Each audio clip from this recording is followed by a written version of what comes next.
Assalamualaikum warahmatullahi wabarakatuh.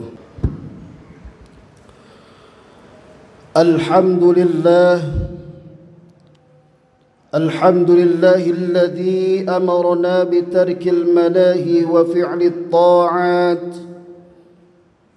Ashhadu an la ilaha illallah wahdahu la sharika lah. وأشهد أن سيدنا محمدًا عبده ورسوله الداعي بقوله وفعله إلى الرشاد.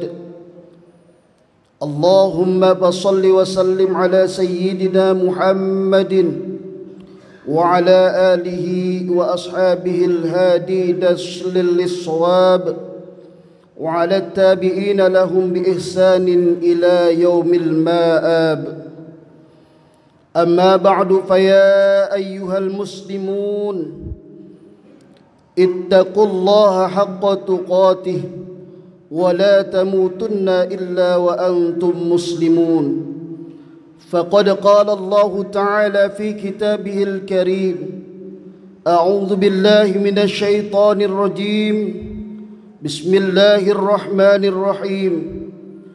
اليوم نختم على أفواههم وتكلمنا أيديهم وتشهد أرجلهم بما كانوا يكسبون. صدق الله العظيم. Hadirin sidang Jumat rahimakumullah.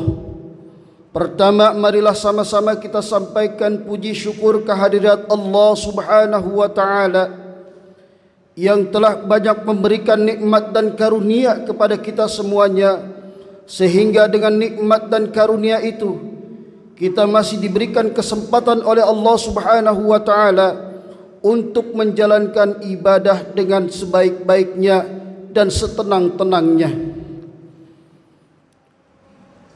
Puji syukur dan salawat serta salam kita sampaikan kehadirat kepada baginda kita Nabi besar Muhammad sallallahu alaihi wasallam beserta keluarga dan para sahabatnya dan pengikut-pengikutnya yang setia hingga akhir zaman.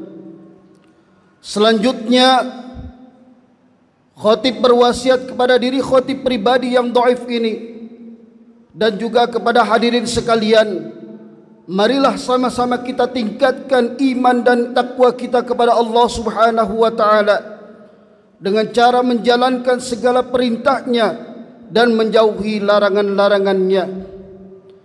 Hadirin sidang Jumat rahimakumullah. Sejarah hoax atau kabar palsu bisa dikatakan setua sejarah awal-awal diciptakannya manusia. Kita barangkali akrab dengan cerita Nabi Adam alaihi salam. Beliau diciptakan oleh Allah Subhanahu wa taala sebagai khalifah di muka bumi ini. Melalui anugerah ilmu, Allah memuliakan Nabi Adam di atas malaikat dan iblis. Kemuliaan itu ditandai dengan perintahnya kepada para malaikat dan iblis untuk bersujud atau hormat kepada Nabi Adam alaihi salam. Ketika itu semua patuh dan bersujud kecuali iblis yang sombong. Dari sinilah permusuhan iblis dan manusia dimulai, termasuk munculnya pertama kali hoax atau berita bohong dari iblis kepada manusia. Setelah peristiwa itu, Allah memerintahkan kepada Nabi Adam alaihissalam dan istrinya Hawa untuk tinggal di surga dengan bahagia. Mereka berdua dibebaskan mengambil makanan apa saja dan dari mana saja tanpa susah payah. Mereka hanya dilarang mendekati pohon tertentu, apalagi sampai memakan buahnya. Bila dilanggar, maka keduanya akan masuk golongan yang zalim dan durhaka. Kisah ini terekam dengan baik di dalam Al-Quran surah Al-Baqarah. Ulama berbeda pendapat tentang nama pohon dan buah yang dimaksud, tetapi beredar di kalangan kita saat ini nama yang populer, pohon atau buah khuldi. Secara bahasa khuldi berarti keabadian. Kesimpulan ini mengacu pada kutipan di surah Toha ayat 120 bahwa setan membisikkan rayuan jahat kepada Nabi Adam agar mendekati dan memakan buah dari pohon keabadian itu. Allah Subhanahu wa taala berfirman, A'udzu billahi minasyaitonir rajim. Fawaswasa ilaihi syaitanu faqala ya Adamu hal adulluka ala syajaratil khuldi wa mulkin la yubla. Kemudian setan membisikkan pikiran jahat kepadanya dengan berkata, wahai Adam, maukah saya tunjukkan kepada kamu pohon khuldi dan kerajaan yang tidak akan binasa. Quran surah Toha ayat 120. Setan menggoda Adam dan Hawa dengan sebuah pohon yang digambarkan akan memberikan efek hidup abadi, juga kekuasaan yang berlangsung langgeng. Dari ayat ini kita tahu bahwa nama pohon khuldi bukan pemberian dari Allah, melainkan dari syaitan yang tengah dikuasai rasa iri dan dengki terhadap Nabi Adam alaihi salam. Dalam surah Al-A'raf ayat 20 juga dijelaskan bagaimana kata-kata setan dalam merayu mereka berdua. Tuhan melarang kamu berdua mendekati pohon ini lantaran tidak ingin melihat kalian menjadi malaikat dan kekal, terus menerima nikmat yang tanpa terputus-putus di dalam surga. Setan menggoda keduanya agar melanggar perintah Allah, sehingga pakaian mereka terlepas dan auratnya terlihat. Hadirin sidang Jumat rahimakumullah, apa yang diembuskan oleh setan kepada Nabi Adam dan Hawa adalah hoax. Informasi tersebut memang tampak manis dan menjanjikan, tetapi sebenarnya dusta dan palsu. Kenapa dusta dan palsu? Karena pada kenyataannya setelah pohon itu didekati dan buahnya dimakan, yang ada justru keduanya dikeluarkan dari surga. Setan melancarkan cara-cara licik untuk menjerumuskan manusia agar berbuat durhaka kepada Allah Subhanahu wa taala. Inilah episode Adam dan Hawa kemudian keluar dari kenikmatan dan kemuliaan surga, lalu tinggal di bumi. Di bumi manusia berkembang biak dan serat dengan pertikaian serta kesenangan-kesenangan yang pasti fana. Usai sadar bahwa dirinya tergelincir oleh hoax dan diiming-imingkan setan, Nabi Adam segera bertobat. Fatalaqqa Adamu min rabbih kalimatin fataba alaihi innahu huwat tawwabur rahim. Kemudian Adam menerima beberapa kalimat dari Tuhannya, maka Allah menerima taubatnya. Sesungguhnya Allah Maha Penerima taubat lagi Maha Penyayang. Quran surah Al-Baqarah ayat 37. Hadirin sidang Jumat rahimakumullah, demikianlah bahaya hoax atau informasi palsu. Ia lebih dari sekadar mengelabuhi pengetahuan, melainkan juga menurunkan kemuliaan manusia. Beda hoax dengan kabar keliru biasa atau yang tidak disengaja, terletak pada niat buruk yang mendorongnya, dan itulah yang dilakukan iblis kepada manusia pertama, Nabi Adam alaihi salam.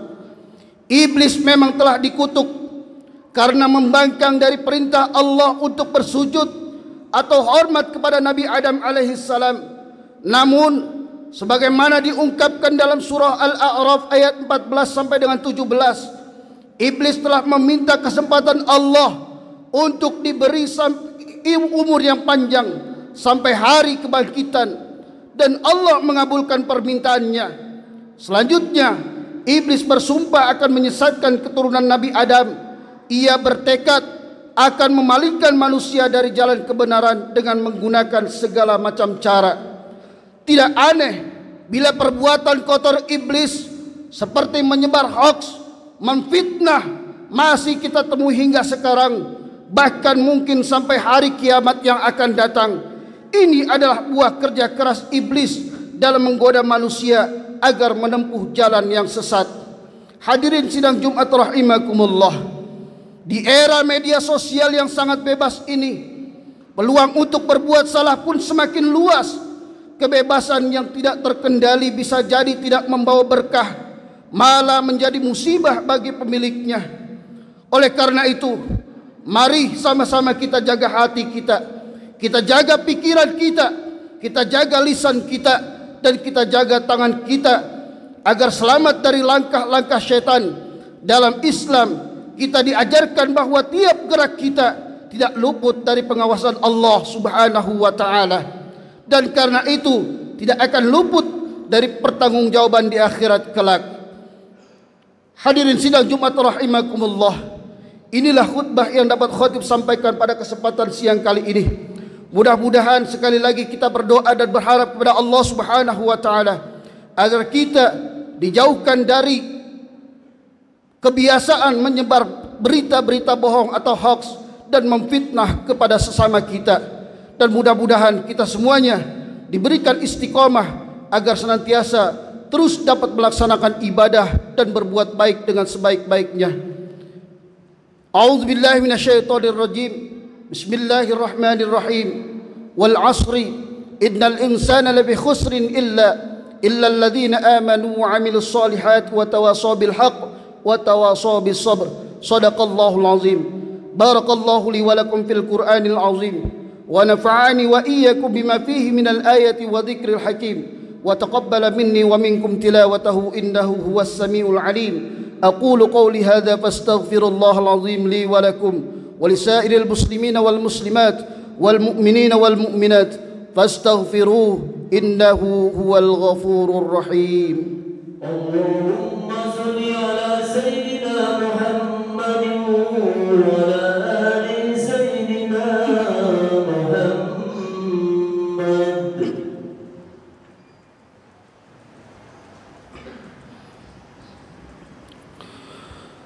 الحمد لله على إحسانه والشكر له على توفيقه وامتنانه وأشهد أن لا إله إلا الله وحده لا شريك له وأشهد أن سيدنا محمدا عبده ورسوله الداعي إلى رضوانه. اللهم صل على سيدنا محمد وعلى آله وأصحابه وسلم تسليما كثيرا. أما بعد فيا أيها الناس اتقوا الله فيما أمر وانتهوا عما نهى واعلموا أن الله أمركم بأمر بدأ فيه بنفسه وثن بملائكته بقدسه وقال تعالى إن الله وملائكته يصلون على النبي يا أيها الذين آمنوا صلوا عليه وسلموا تسليما. اللهم صل على سيدنا محمد صلى الله عليه وسلم وعلى آل سيدنا محمد وعلى أنبيائك ورسولك وملائكة المقربين. وارض اللهم عن الخلفاء الراشدين أبي بكر وعمر وعثمان وعلي وعن بقية الصحابة والتابعين وتابع التابعين لهم بإحسان إلى يوم الدين. وارض عنا معهم برحمتك يا أرحم الراحمين. اللهم اغفر للمؤمنين والمؤمنات والمسلمين والمسلمات الأحياء منهم والأموات. اللهم أعز الإسلام والمسلمين وأذل الشرك والمشركين وانصر عبادك الموحدية وانصر من نصر الدين واخذل من خذل المسلمين ودمر أعداء الدين واعل كلماتك إلى يوم الدين. اللهم ادفع عنا الغلاء والبلاء والوباء والفحشاء والمنكر والسيوف المختلفة والشدائد والمحن ما ظهر منها وما بطن من بلدنا إندونيسيا هذا خاصة وهذه القرية ومن بلدان المسلمين عامة إنك على كل شيء قدير. ربنا آتنا في الدنيا حسنة وفي الآخرة حسنة وقنا عذاب النار. عباد الله إن الله يأمر بالعدل والإحسان وإيتاء ذي القربى وينهى عن الفحشاء